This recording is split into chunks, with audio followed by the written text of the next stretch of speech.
நண்பர்களுக்கு வணக்கம். நான் எட்டியப்ப சோழன். இது வரைக்கும் நம்ம சேனலை நீங்க சப்ஸ்கிரைப் பண்ணவே இல்லையா? அப்படின்னா சப்ஸ்கிரைப் பண்ணிக்கிங்க, கொஞ்சம் சப்போர்ட் பண்ணுங்க. இன்னைக்கு என்ன செய்தியை பார்க்க போறோம்னு கேட்டீங்கன்னா, அவசரமாக திமுக அலுவலகம் ஓடிய காங்கிரஸ் கட்சி எம்பிக்கள், கட்சியை காலி செய்த திமுக, கதரும் செல்வ பெருந்தகை. அவமானமா போச்சு. ஆனா இந்த அவமானத்தை எப்படிடா சமாளிக்கிறது அப்படின்னு செல்வ பெருந்தகை அவர்கள் வந்து பாத்தீங்கன்னா ஊடகத்துல பேசினார் பாருங்க. குழந்தை கூட நம்பாதீங்க. ஆனா இப்படியாப்பட்ட பொய்ய சொல்றோமே, அது விமர்சனத்துக்கு உள்ளாகுமே. ஆனா இதெல்லாம் சொல்லக்கூடாது, வேற ஏதாவது நியாயமான காரணத்தை சொல்லணும் அப்படின்னு சொல்லிட்டு எந்த ஒரு மன உறுத்தலும் இல்லாம அப்படியே பச்சையா பொய் சொல்லிட்டு கிளம்பி போயிட்டே இருக்காருங்க. இது என்னைக்கு நடந்தது அப்படின்னு கேட்பீங்க. கடந்த சனிக்கிழமை நடந்தது. நீங்க பார்த்ததே இல்லைங்களா? நீங்களாம் எங்க பார்க்க போறீங்க? விஜய் அவர்களை பொறுத்த வரைக்கும் பிரச்சாரத்துக்கு வருகின்றார் என்று சொல்லிவிட்டு காலையிலிருந்து இரவு 10 மணி வரைக்கும் உங்க விஜயே அப்படின்னு சொல்லிவிட்டு காசு வாங்கிக்கிட்டு மொத்தமா விலைப்பான ஊடகமானது விஜயை காட்டிட்டு இருந்திருப்பாங்க. நீங்க எங்க காங்கிரஸ் கட்சி எம்பிக்கள் 9 பேரும் அறிவாலயம் நோக்கி ஓடினதும், பிறகு அறிவாலயத்திலிருந்து அதிரடியாக அத்தனை பேரும் வெளியே வந்ததும், செல்வ பெருந்தகை அவர்கள் ஏன் அறிவாலயத்துக்கு ஓடி வந்தாங்க என்பதற்கு ஏற்றுக்கொள்ள முடியாத காரணத்தை சொன்னதும் உங்க கருத்துக்கு வந்திருக்க வாய்ப்பே இல்லை. அதனால தான் இதை ஸ்பெஷல் செய்தியாக கொண்டு வந்து சேர்க்கின்றோம். அவங்க ஏன் போனாங்க, என்ன நடந்தது, இதையெல்லாம் பேசுறதுக்கு முன்னாடி நம்முடைய அமித்ஷா அவர்கள் தமிழ்நாடு தேர்தல் அவர் நேரடியாக வந்து பார்த்தீங்கன்னா கவனிக்கிறாரு. அது மட்டும் இல்லை, எடப்பாடி பழனிசாமி போன்ற தலைவர்களை பொறுத்த வரைக்கும் தமிழ்நாட்டில் இருக்கக்கூடிய எந்த தலைவரிடத்திலும் சரி தேர்தல் விஷயம் தொடர்பாக பேசினதே கிடையாது. அப்படி பேசினா பாஜகவில் இருக்கக்கூடிய மற்ற தலைவர்கள் கோச்சிக்குவாங்க. அதனால எடப்பாடி பழனிசாமியை பொறுத்த வரைக்கும் டெல்லிக்கு போயிட்டு தான் விவாதம் பண்ணிட்டு வருவார்.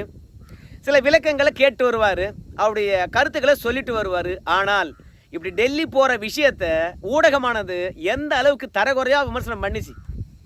அதுலேயும் அமித்ஷா கிட்ட என்ன பேசினார்னு தெரியாது. வெளியே வந்தார், தானா முகத்தை மூடினாரா இல்லை முகத்தை துடைக்கின்ற பொழுது வீடியோ எடுத்துட்டாங்களா நமக்கு என்னன்னு தெரியாது. அது ஒரு மனிதனுடைய தனிப்பட்ட விவரங்கள். ஆனால் அதை வச்சுட்டு என்னென்ன பேசினாங்க. அதிமுக அலுவலகமானது ராயப்பேட்டையில் தான் இருக்குது, எங்களுக்கு தெரியும். ஆனால் அதனுடைய அதிகாரங்கள் டெல்லியில் இருக்குதுன்னு சொல்லிட்டு கனிமொழி வரைக்கும் கேவலமாக பேசினாங்க. ஏப்பா, அதிமுகவுக்கு எஜமானர்கள் வந்து பார்த்தீங்கன்னா டெல்லியில் இருக்காங்கப்பா.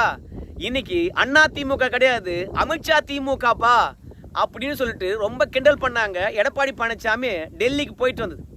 ஆனால் எடப்பாடி பழனிசாமி டெல்லிக்கு போனது அவர் ஒருத்தர் தான் போனார். டெல்லியில் இருக்கக்கூடிய பிரதிநிதிகள் வந்து பார்த்தீங்கன்னா சேர்ந்து போனாங்க.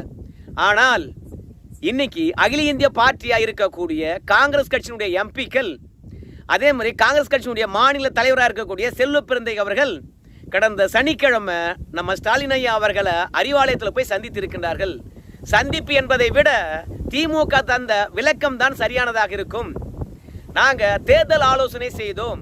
காங்கிரஸ் எம்பிக்கள் நம்ம ஸ்டாலின் ஐயாவை சந்தித்து ஆலோசனை நடத்துவதற்கு முன்பாகவே வந்து திமுகவுடைய எம்பிக்கள் நம்ம முதலமைச்சர் ஐயா அவர்களை சந்தித்து அங்கே ஆலோசனை நடத்தினார்கள். அந்த ஆலோசனையில் என்ன சொன்னான்னு கேட்டீங்கன்னா, வாரத்துக்கு 4 நாட்கள் தொகுதியிலே இருந்து வேலை பாருங்க. வாரத்துக்கு, மாசத்துக்கே 4 நாள் போக மாட்டாங்க. ஏன் வருஷத்துக்கே 4 நாள் போக மாட்டாங்க. திமுக இருக்கக்கூடிய எம்பிக்கள் தொகுதி பக்கம் தலை வச்சு படுக்க மாட்டாங்க. அது எல்லாருக்குமே தெரியும். ஒன்று வாக்கு கேட்க வருவாங்க, வெற்றி பெற்றால் நன்றி சொல்ல வருவாங்க. இதை தாண்டி அவங்க தொகுதி பக்கம் எப்போ வந்திருக்காங்க? வெற்றி பெற்றவர்கள் அத்தனை பேரும் தொகுதியில் வாரத்துக்கு 4 நாள் வேலை பார்த்தாங்கன்னா இந்நேரம் இந்தியா அமெரிக்காவை மிஞ்சி போயிருக்கும். வளர்ச்சியில் வல்லரசு நாடாக முதலிடத்தில் வந்திருக்கும். மோடி அவர்களை பொறுத்த வரைக்கும் அவர் பொறுப்பேற்ற நாளில் இருந்து இன்னைக்கு வரைக்கும் ஒரு நாள் கூட ஓய்வெடுக்கலையா, விடுப்பே எடுக்கலையா.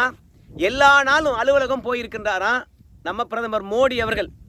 உயர் பதவியில் இருக்கக்கூடிய ஒரு மனுஷன் தன் தாய் இறந்ததுக்கு கூட லீவ் எடுக்காம குஜராத் வந்து அடக்கம் செய்துவிட்டு நேரடியாக வந்து பார்த்தீங்கன்னா டெல்லிக்கு ஓடிட்டு வந்தார். காணொலி வாயிலாக வந்து வந்தே பாரத் ரயிலை கல்கத்தாவிலேருந்து தொடங்கி வச்சார். ஸோ இப்படி என்றைக்குமே வந்து பார்த்தீங்கன்னா விடுப்பெடுத்ததே கிடையாது. இப்படியாப்பட்ட தலைவர்களும் இருக்கிறாங்க. வெற்றி பெற்ற பிறகு நன்றி சொல்வதற்கும் வாக்கு கேட்பதற்கு மட்டுமே தொகுதிக்கு வரக்கூடிய எம்பிக்களும் இருக்கிறாங்க. இதில் திமுகவுடைய எம்பிக்கள் எந்த ரகம் என்று நீங்களே முடிவு பண்ணிங்க. இப்படி முதலமைச்சர்கிட்ட திமுக எம்பிக்கள் ஆலோசனை நடத்தி விட்டு வருகின்ற பொழுது ஒவ்வொரு எம்பிக்கும் 4 சட்டமன்ற தொகுதிகளை ஒதுக்குனாங்க.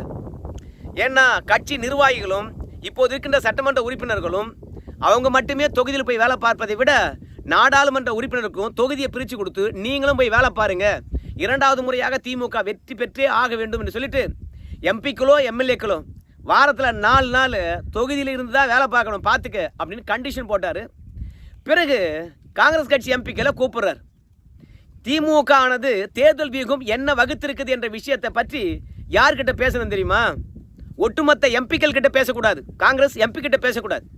அப்போ காங்கிரஸ் எம்பி கிட்ட யார் பேசணும் அப்படின்னு பார்க்கின்ற போது மேலிட பொறுப்பாளர் வந்திருப்பார் ஒருத்தர், மாநில தலைவர் ஒருத்தர் இருப்பார். இவங்க 2 பேரும் தான் நான் போய் கூட்டணிக்கு தலைமை தாங்கக்கூடிய ஸ்டாலினை சந்தித்தேன். திமுகவுடைய தேர்தல் வியூகம் இதுதான், அவங்க கட்சிக்காரங்களுக்கு இதுதான் ஆலோசனை வழங்கப்பட்டிருக்குது.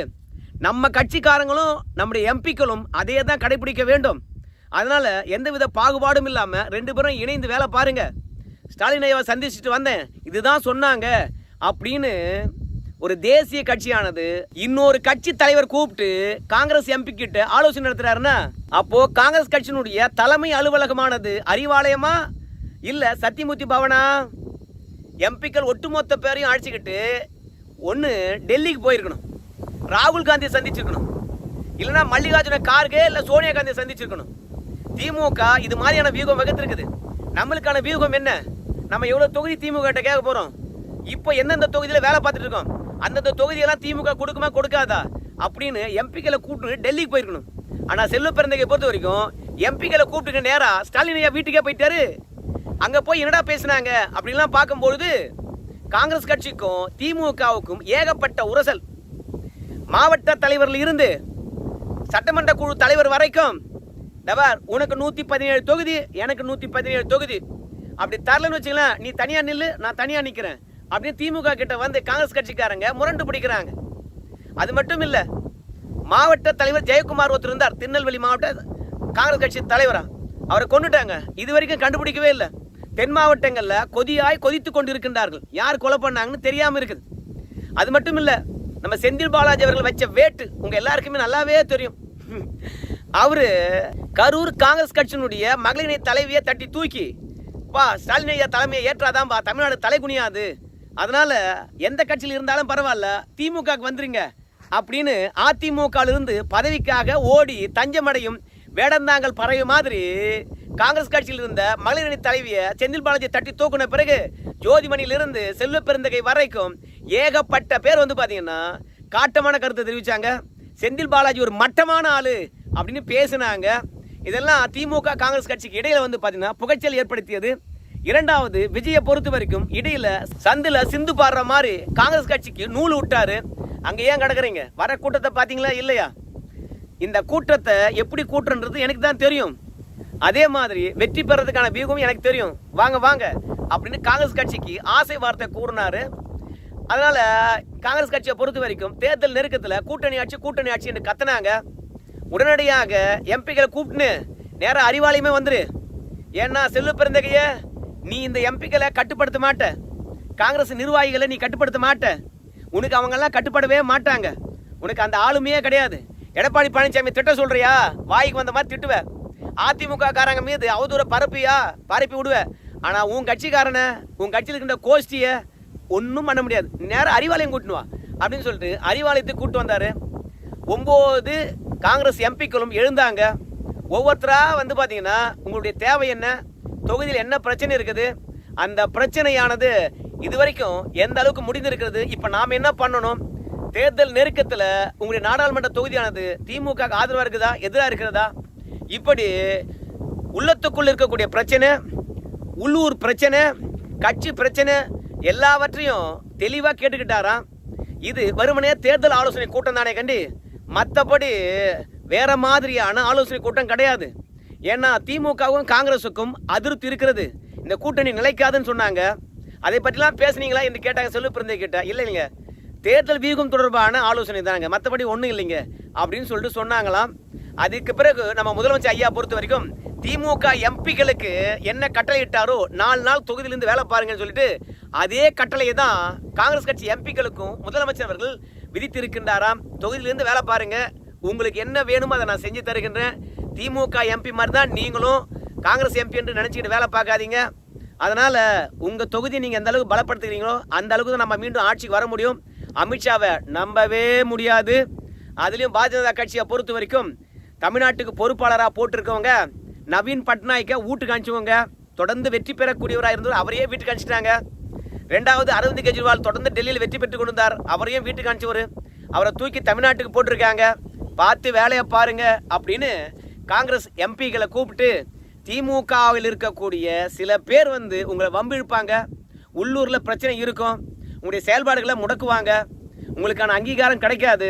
ஆனால் தேர்தல் நெருக்கத்தில் எந்த அதிருப்தியும் வேணாம், தயவு செய்து எல்லாம் ஒன்றா சேர்ந்து வேலை பாருங்க அப்படின்னு காங்கிரஸ் எம்பிகளுக்கு முதல்வர் கட்டளை இட்டு இருக்கின்றாராம்.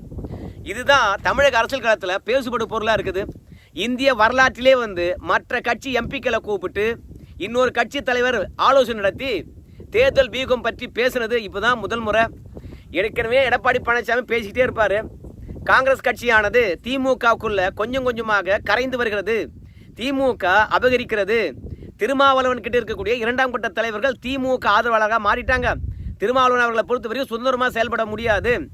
மற்றபடி கம்யூனிஸ்ட் கட்சிகளாக இருக்கலாம், கொங்கு ஈஸ்வரனாக இருக்கலாம், மற்ற எல்லா கட்சிகளும் வந்து பார்த்தீங்கன்னா திமுக கிட்ட விலை போயிட்டாங்க.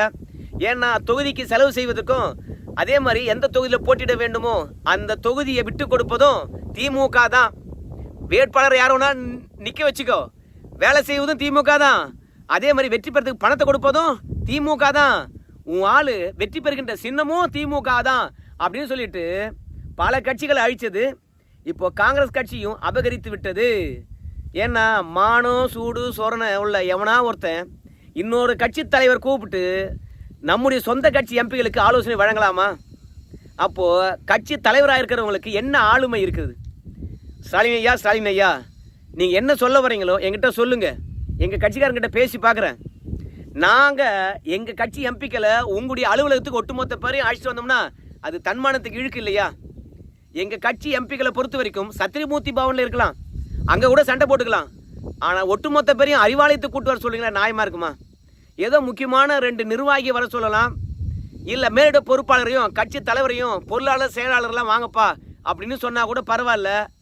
சட்டமன்ற உறுப்பினர் வாங்கோ, கட்சி எம்பிக்கள் வாங்க அப்படின்னா எங்களுக்கு அகில இந்திய அளவில் ராகுல் காந்தி, சோனியா காந்தி, மல்லிகார்ஜுன கார்கெல்லாம் என்னத்துக்கு இருக்கிறாங்க? இது ஒரு கட்சியினுடைய தன்மான விஷயத்தை கேள்விக்குறி ஆக்குற மாதிரி இல்லைங்களா? சூடு சொரண உள்ளவங்களா இருந்தாங்கன்னு வச்சுங்களேன், கண்டிப்பாக எதுக்குங்க எங்கள் கட்சிக்காரங்களை கூப்பிட்றீங்க? நாங்கள் பார்த்துக்கிறோங்க, என்ன வேலை செய்யணுன்றது என்கிட்ட சொல்லுங்கள், நான் போய் எங்கள் ஆளுங்கிட்ட நான் சொல்கிறேன் அப்படின்னு சொல்லுவார். அவர் தான் திமுகவால் பரிந்துரைக்கப்பட்டு காங்கிரஸ் கட்சியால் தமிழ்நாடு காங்கிரஸ் கட்சி தலைவருக்கு ஒப்புக்கு சொப்புக்கு போட்டிருக்காங்களே. அப்படி இருக்கும்போது திமுக தலைவர் கூப்பிட்டா கட்சி எம்பிக்கள் என்னங்க அகில இந்திய அளவில் 4 பேர் கூட்டணும் சொன்னால் கூட கூட்டின்னு வந்து போய் ஆலோசனை நடத்துவார். அந்த அளவுக்கு விசுவாசம் திமுக விசுவாசம். எடப்பாடி பழனிசாமி ஏதோ அவமதித்து பேசி விட்டாராம். காங்கிரஸ் கட்சிக்காரங்களாம் வந்து பார்த்தீங்கன்னா கண்ணாப்புண்ணான்னு பேசுகிறாங்களாம். எடப்பாடியுடைய கொடும்பாவிலாம் இருக்கிறாங்களாம், அவருடைய படத்தை செருப்பால் அடிக்கிறாங்களாம். ஏன்னா பிச்சைக்காரன் போன்று இருந்தவர் செல்வ பிறந்தகை, கிழிந்த சட்டம் ஒட்டு போட்ட ஆடையும் போட்டிருந்தார். ஆனால் இன்னைக்கு 500 கோடியில் ஸ்கூல் நடத்துறாரு அப்படின்லாம் சொல்லிட்டாராம். உடனடியாக பட்டியலினத்தை சார்ந்த ஒரு தலைவரை கேவலமாக பேசிவிட்டார் அப்படின்னு சொல்லிட்டு திமுகவில் இருக்கிறவங்களும் காங்கிரஸில் இருக்கிறவங்களும் ஒன்றா சேர்ந்து எடப்பாடி பழனிசாமிக்கு கண்டனத்தை தெரிவிக்கிறாங்க. காமராஜருக்கு நாங்கள் தாண்டா சமாதி கட்டணும்னு ஆர்எஸ் பாரதி பேசினார். அப்போதெல்லாம் கோபம் வரவே இல்லை காங்கிரஸ் கட்சிக்காரங்களுக்கு. காமராஜர் ஏசி இல்லாத தூங்க மாட்டாரியா, கலைஞர் அதனால தான் அவருக்கு பதவியில் இல்லை என்றாலும் ஏசி போட்டு கொடுத்தாரு அப்படின்னு நம்முடைய திருச்சி சிவா பேசினார். இப்படி காமராஜரை கண்டபடி விமர்சனம் பண்ணுகின்ற போதெல்லாம் செல்வ பெருந்தகைக்கோ காங்கிரஸ் கட்சிக்காரங்களுக்கோ கோபம் வரவே இல்லை. ரெண்டாவது தன் கட்சியில் இருக்கிறவங்கள ஒவ்வொருத்தரா திமுக அந்த கட்சியில் சேர்க்கின்ற போது கோபம் வரல. நாடாளுமன்ற சட்டமன்ற உறுப்பினர்களுக்கு அந்த தொகுதியில் வேலை பார்ப்பதற்கு வேலையை ஒதுக்கி தரல, அதுக்கு கோபம் வரல. நகராட்சி, மாநகராட்சி, ஊராட்சி தேர்தலில் அவங்களுக்கு ஒதுக்கின தொகுதியில் காங்கிரஸ் கட்சிக்காரங்களால் நிற்க முடியல, திமுக காரங்களே நின்று வெற்றி பெற்றாங்க. அதை எதிர்த்து திமுக கிட்ட கம்ப்ளைண்ட் பண்ண முடியல. இன்னைக்கு வரைக்கும் வெற்றி பெற்ற உள்ளாட்சி பிரதிநிதிகள் திமுக காரங்கிட்ட போட்டி போட்டு அந்த இடத்துல வேலை பார்க்க முடியல, 4 காசு சம்பாதிக்க முடியல. இப்படி ஏகப்பட்ட பிரச்சனை கீழிருந்து மேலே இருக்குது. ஆனாலும் எடப்பாடி பழனிசாமி எதிர்த்து தான் பேசுவாங்க கண்டி, திமுக எதிர்த்து போர்க்கொடி உயர்த்த மாட்டாங்க.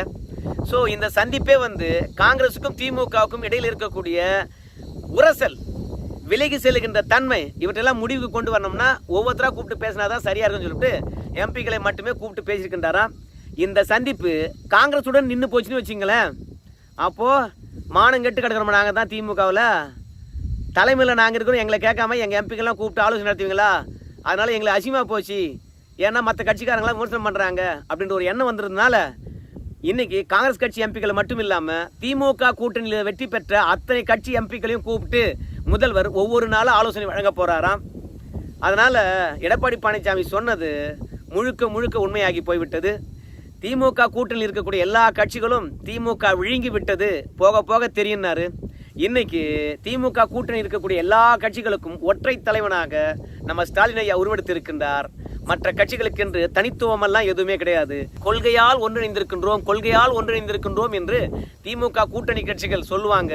இன்னைக்கு கொள்கை ஒன்னா தானே இருக்குது, ஒரே கட்சி ஆயிடலான்னு சொல்லிட்டு கூப்பிட்டு ஆலோசனை நடத்துறார் போல இருக்கிறது. ஆனா இவங்க பேசுவாங்க பாருங்க, டெல்லிக்கு போனா எடப்பாடி பழனிசாமி பற்றி, அப்பதாங்க நம்மளுக்கு இல்லாத கோபமே வரும். இப்போலாம் இவங்களுக்கு அந்த தன்மானமோ மற்ற கட்சிக்காரங்க கூப்பிட்டு ஆலோசனை நடத்துறாங்களே வெக்கமோ எதுவுமே இருக்காதுங்க. சரி, பார்க்கலாம் அடகு வைக்கப்பட்ட கட்சிகளுடைய தலைவர்கள் எப்படி சுதந்திரமாக குரல் எழுப்ப முடியும், ஒரு அடிமை இன்னொரு அடிமைக்கு எப்படி உதவ முடியும். அதனால நம்ம செல்வ பிறந்தகை அவர்கள் நவ துவாரத்தையும் பொத்திக்கிட்டு கட்சி எம்பிக்களை கூட்டும் போய் அறிவாலயத்தில் ஆலோசனை நடத்தியிருக்கின்றார். பார்க்கலாம் நல்ல முடிவு வருதா இல்லையான்னு சொல்லிட்டு. நன்றி நண்பர்களே.